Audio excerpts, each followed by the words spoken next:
Well, what an honor to be with you today. I can see they tied down the microphone so they don't want me walking around too much. I make a much easier target that way. So it is a fabulous and beautiful day in a wonderful community, and it's just so delightful to share this with you. I'm fortunate to have my beautiful bride Denise with me today. Now she cautioned me to not say a bunch of embellishing things about her when we got here, about how she's the wind beneath my wings, how she supports everything I do, how she's a wonderful mother of 6, and how she caters to grandchildren at an entirely unbiased and unfair level.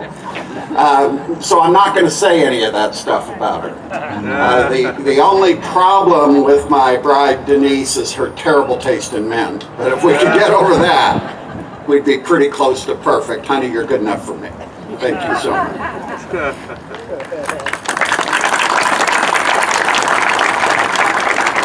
By the way, the duty of a military wife is not insignificant, and I thought I'd mention that today. We stand behind those who fight, and that spouse stays at home, often in a very difficult situation, not knowing, waiting, expecting to see their loved ones come back to them, sometimes expecting to get a terrible knock on the door. I have made that horrible journey a couple of times myself. It's the longest walk any airman, any soldier, any Marine, any sailor can ever take. That walk up to someone's door to present a letter from the Secretary of the Air Force stating that their son or daughter, their husband or wife, their brother or sister will not be coming home in this lifetime. And hopefully they'll be rejoined in the next. It's an awesome responsibility, but it's also an awesome sacrifice. And I think sometimes we forget the duty of our families back home. So some time ago, I happened to be on a White House fellowship. And one of the individuals I had a chance to interview with was a press correspondent, quite mature, very famous, I won't use the name.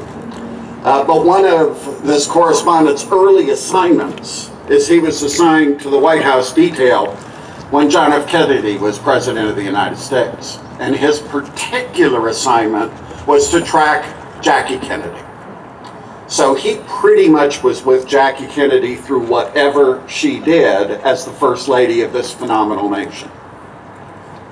One of his stories that I found very compelling was at the height of the Cuban Missile Crisis, Jackie Kennedy's handlers came to her one day and said, "Mrs. Kennedy, we need to take you down to the basement of the White House and show you the shelter complex and how it works and what's there and what's available for you." And he said it was very stunning because now he's just a correspondent watching this, but the handlers are very professional. And she looked at them and said, one word, "No." And they said, but ma'am, you have to understand, you're the First Lady of the United States. We have to show you the shelter and what will happen if the missiles come in. And she says, "No, I told you the answer is no, and here's why. Other than being the wife of the President of the United States, I'm a mother and I'm an American housewife. And I will face the missiles coming into this great nation the same way every other American family's housewife will. I will be on my backyard with my children scared to death, but I am not going to go hide under a building while every other mother in this great nation does not have that benefit." I think that tells a phenomenal thing about the backbone of this nation. The words of one woman, yes, well connected, but one woman who was willing to stand in the open where others will duck and cover. And that's what our veterans are, right? We saw something here today, this morning, that moved my heart. It may have been insignificant. We had a veteran trip coming up to his chair. And immediately what happened? Brothers and sisters at arms came to aid and assist and get that individual comfortably seated and make certain they're okay. That tells me something. Walking here in the parade and formation this morning was amazing to see this community turn out and shake hands and wave and applaud and accolade, and seeing the signs out there, everything from welcoming us home to acknowledge our service, is nothing short of stunning. One particular small group actually moved me a little more than the others, and please, I take nothing away from any of the guests who enjoyed this opportunity this morning. And that was a young group that were not under adult supervision. Mom and Dad are not there, quote, making them attend. They're there on their own. And they're there on their own, applauding with handmade signs. And it just touched my heart. And some of us just don't understand, but are willing to say thank you. So my beautiful bride's sister happens to teach in the school system up in Victorville, California. And she was teaching first grade, and she asked if I'd come speak to her class on Veterans Day. So I said sure, and I put on my flight suit that day and brought my helmet, because believe me, first graders don't much care about this uniform. But they think the flight suit's pretty cool. And by the way, advice folks, I see one or two flight suits in the group. The ladies think it's pretty cool too. So that's a bit of okay. So I asked in my opening comments, who could tell me what a veteran was? And a young first grade girl in the first row raised her hand proudly, and I called on her. And she said, a veteran is the person you take your dog or cat to when they're sick. Thought for a second, and I said, okay, that's a veterinarian. But you know what, as I think about it, there's a parallel there. Because that dog or cat doesn't have the ability to seek their own medical care. But there's someone out there that will care for them. Many men and women in this United States of America don't have the ability to defend this nation on their own. But there are men and women who will do that for them. So maybe that misconcept of what a veterinarian versus what a veteran is not that far from the truth. Maybe there is something there. Because I will tell you this, there's something in the heart of every man or woman who served this great nation. And that opportunity to share, that willingness to give everything, to write that check signed with the fact that I will pay with my life for our collective freedom in this remarkable country. So some time ago, I was coming back from Minot, North Dakota. At the time, I was stationed at Fairchild Air Force Base in Spokane, Washington. I'm a B-52 bombardier navigator, and got on this flight in Minot, was not in uniform, was in civilian clothes. And a young gentleman got on the flight next to me, and let me tell you, this gentleman was some kind of fired up.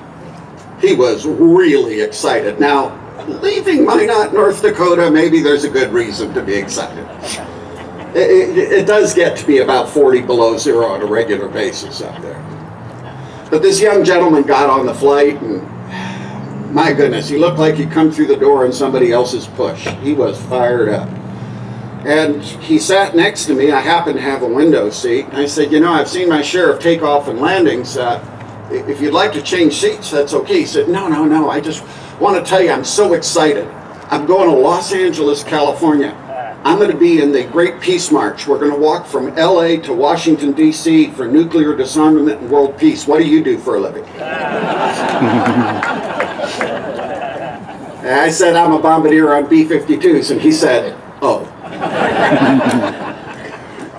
So we didn't talk for the rest of the flight. But I actually prayed that the Lord in some way, and please, I'm not intending to proselytize, it's how I choose to lead my life.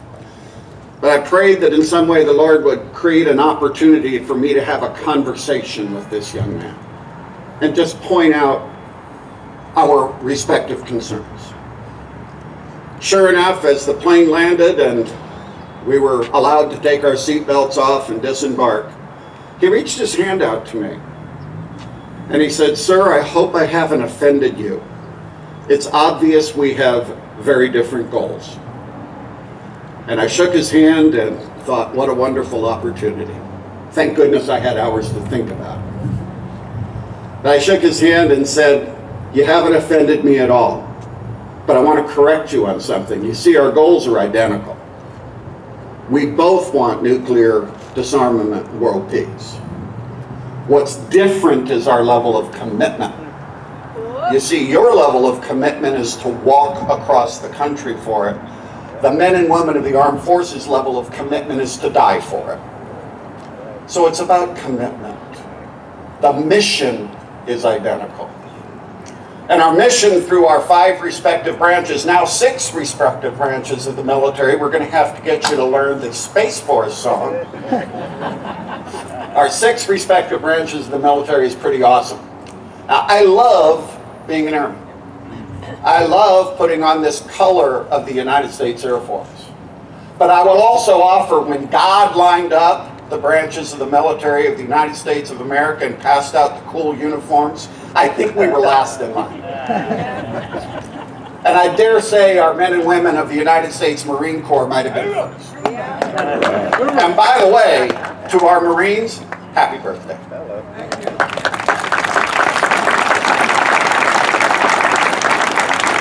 A wonderful and laudable legacy of valor demonstrated by all our branches and everything we've done. I see also in the group so many Vietnam veterans. I will tell you from my bride and I, and as we mentor our children, what we owe our Vietnam veterans every time we see them is simply 2 words: welcome home.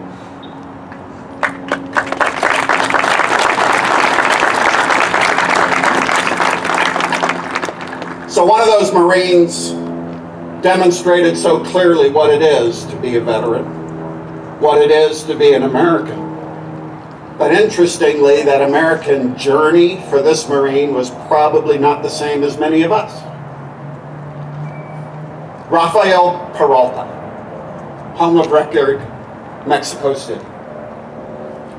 First generation immigrant out of San Diego. Parents spoke not a word of English. Rafael Peralta entered the United States Marine Corps as a possible avenue towards citizenship because he saw something, and his family saw something very, very special in this place called the United States of America. Peralta, a sergeant at a tender young age in the early 20s, was in Fallujah, Iraq, wounded horribly when a grenade hit his battle position. And you know, I don't know what goes through a young Marine's mind at that instant.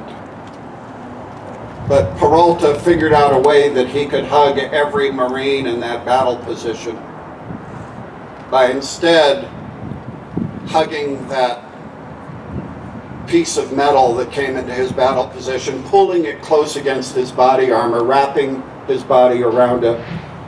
So when it detonated, he saved the lives of every one of those Marines in his battle position. A young man, not a legacy of being an American, a legacy of being a Marine, a legacy of being a great person, a lover of others, who was only willing to give his life for his fellow Marines. That's all he was willing to give. So I was very fortunate with Denise to be in San Diego when we commissioned the Arleigh Burke class destroyer, the USS Peralta, after this young man.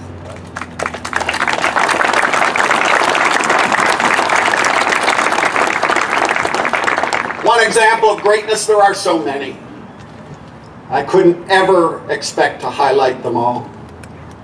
I'll talk very, very briefly about another one situation similarly, and that is my Hanide grandfather, Chief Spencer, United States Navy. The chief served on a submarine, the submarine Argonaut.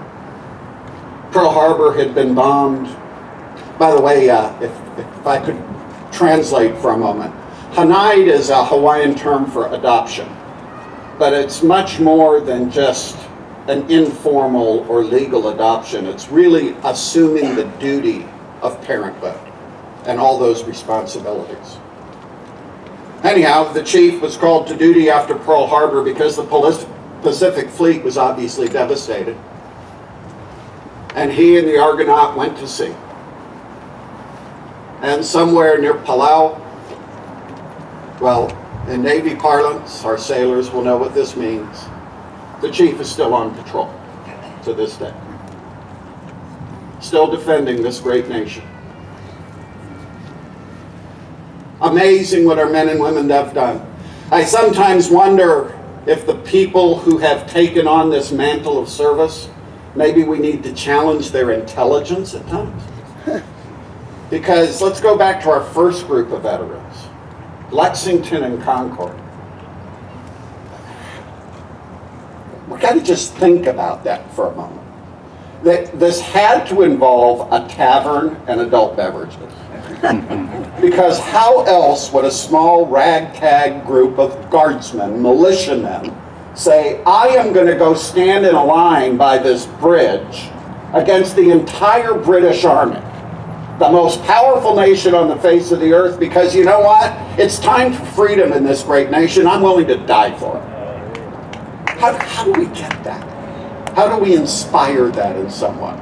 That candle has to burn from within. We can't light it externally. And this is what our veterans have given us every day, with multiple stories. How do we get people to hold a reservoir in Korea called Chosun against odds that are totally dominant? How is it when I'm in my last visit to Iraq, we were passing out some school supplies to children in Sadr City, and Sadr City was, well, we just used the term hot at the time. And we had, of course, an escort detail of soldiers working with us. But the last school we went to, most of the schools there are actually quite protected. They look almost like bunkers or small castles. The last school we went to, our Humvees, our up-armored Humvees, would not fit down the driveway to where the children were waiting. So the decision was made that we should just not deliver those supplies, or maybe just leave them out front on the curb. I said, no, we're not going to do that. There's children and families waiting in there, and General Petraeus had already stated that the key terrain to seize was the hearts and minds of the Iraqi people. So I said, we will simply not do that. Have the children and their families, and they're all waiting passionately for this stuff. They were so excited. But have them come out to us, and we will greet them. And I went over to my Army security detail, and I said, please set up a hasty perimeter here. And this Army NCO looked at me and he said, yes, sir, Colonel, I'll take care of that for you. But I want to go on record as saying this isn't how I expected to get my Purple Heart. But that soldier was ready to set up that perimeter to support children that he had never met, that he wouldn't see tomorrow, that he had no tie to back home, but it was his job, it was his mission. As it was the mission of another young soldier in Iraq who saw a little girl coming out in the street to what they had identified as an improvised explosive device. And rather than let that little strange Iraqi girl get visited death that day, he ran out, grabbed that child, and physically threw her out of the blast zone. The weapon went off shortly thereafter and took that soldier's life. But that little girl lived on. Or another team that was there while I was there, and a child went into a wedding reception. The child was weeping uncontrollably, but had been welcomed in. The people at the wedding reception assumed she was hungry, so many people were. They figured out quickly that she was weeping because she had been wired up with explosives and told that if she didn't go into this wedding and have those explosives remotely detonated on her body, that they would kill everyone in her family. So in her confusion, she went in. We sent in an explosive detail to work with her, and this little girl, roughly 10 years old, is telling our airmen, soldiers, sailors, Marines working with her to leave me alone. There is no reason for you two to die. My life is a fait accompli. They refused to go. They disarmed that weapon and got off for it. She survived, as did they. But Americans who didn't know her stood by her side at that crisis in life. This is what makes me proud to be a veteran. This is what makes me proud to be an American. This is what makes me proud to be an airman. This is what makes me so very proud to be associated with men and women that I had the very, very great honor to march to this location with. Thank you all for being here, and just saying thank you. Thank you all for your service.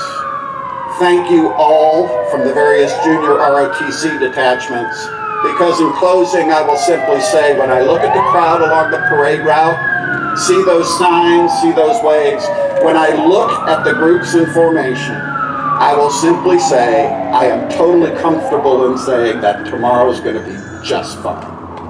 Thank you so much.